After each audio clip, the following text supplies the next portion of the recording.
কিন্তু আমরা শুনেছি হাসপাতালে আনার আগেই তিনি মৃত্যুবরণ করেছেন।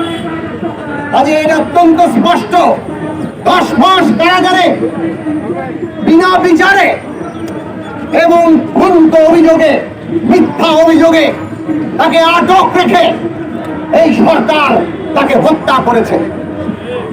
পরিষ্কার করে বলতে চাই, এটাকে নূর বলেছে, এটাকে ফিরোজ আহমেদ বলেছেন, হুকুমের আসামি তারা।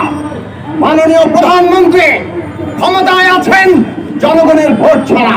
বাংলাদেশের সব কৃতিত্বের দাবিদার আপনি। বাংলাদেশে আজকে যা কিছু অন্যায় হচ্ছে 12 বছরে প্রত্যেকটার দায় আপনাকে নিতে হবে। এই সমাবেশ থেকে আমরা ঘোষণা করছি, লেখক মোস্তাক আহমেদের হত্যার দায় বাংলাদেশের বর্তমান ভোটারবিহীন প্রধানমন্ত্রী শেখ হাসিনা। বন্ধুগণ, এই সরকার আজকে নাগরিকদের জীবন কেড়ে নিচ্ছে। এই সরকার ডিজিটাল সিকিউরিটি অ্যাক্ট সহ নানা রকম নিবর্তনমূলক আইন করে এই রাষ্ট্র, যে রাষ্ট্র মুক্তিযুদ্ধের মধ্য দিয়ে লক্ষ প্রাণের রক্তের উপর দাঁড়িয়ে তৈরি হয়েছে, এই রাষ্ট্রকে তারা খুনের রাষ্ট্রে পরিণত করেছে।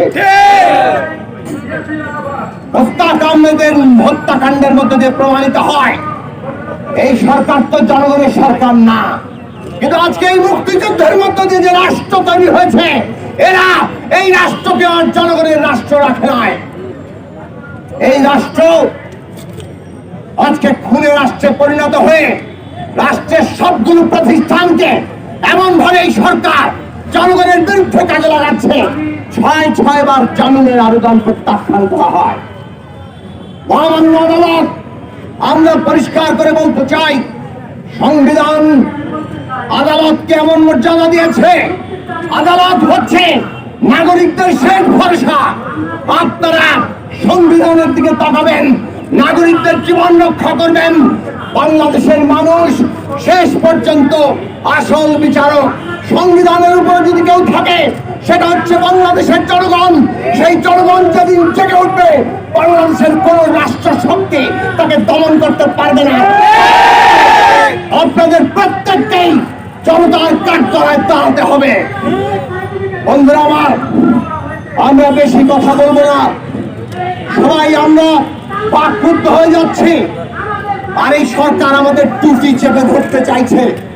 আমরা পরিষ্কার করে বলতে চাই, এই সরকার টুটি চেপে ধরে কারণ তারা নিজেরা ভয় পায়।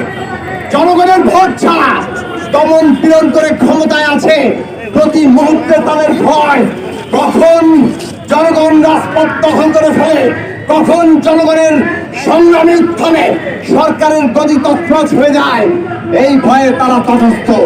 আর সে কারণেই প্রতি মুহূর্তে আমাদেরকে তারা ভয় দেখায়।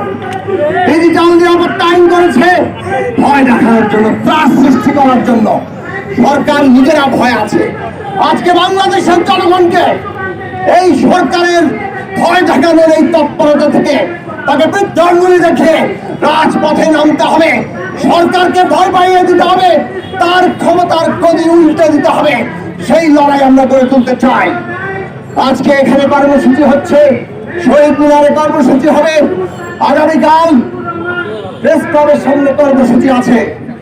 আমি doctor Zafrullah Chowdhury, advocate Hasnat Qayyum, doctor Asif Nazrul, উপস্থিত ঢাকা বিশ্ববিদ্যালয়ের শিক্ষক তুষার ফরিদি, উপস্থিত ঢাকা বিশ্ববিদ্যালয়ের শিক্ষক তানিয়াউদ্দিন খান, ডাকসুর সাবেক ভিপি নূর, ছাত্র যুব অধিকার পরিষদ সহ ছাত্র ফেডারেশন সমন্বয় সংগঠন সকলের পক্ষ থেকে আজকে এখান থেকে বলতে চাই, আমরা আগামী 3 তারিখ নাগরিকদের পক্ষ থেকে দলমত নির্বিশেষে বাংলাদেশের গণতন্ত্র প্রতিষ্ঠার জন্য নাগরিকদের পক্ষ থেকে আমরা প্রধানমন্ত্রী কার্যালয় অভিমুখে বিক্ষোভ পদযাত্রা করব। এই ডিজিটাল সিকিউরিটি অ্যাক্ট বাতিল করতে হবে, ভোটাধিকার এবং জনগণের গণতান্ত্রিক অধিকার ফিরিয়ে দিতে হবে। গণতন্ত্র প্রতিষ্ঠা এবং নাগরিকদের মৌলিক অধিকারের লক্ষ্যে 3 তারিখ সকাল 11টায় প্রেস ক্লাবে আমরা ঐক্যবদ্ধ হয়ে আমরা প্রধানমন্ত্রী কার্যালয় ফুটের দিকে বিক্ষোভ করব। আসুন রাজপথে দাঁড়িয়ে আমাদের জীবন, আমাদের জবান, তার অধিকার প্রতিষ্ঠা করি, তাকে রক্ষা করি। আপনারা সবাই ঐক্যবদ্ধ থাকবেন। এই বক্তব্য রেখে আমি আমার বক্তব্য শেষ করছি। সবাইকে ধন্যবাদ।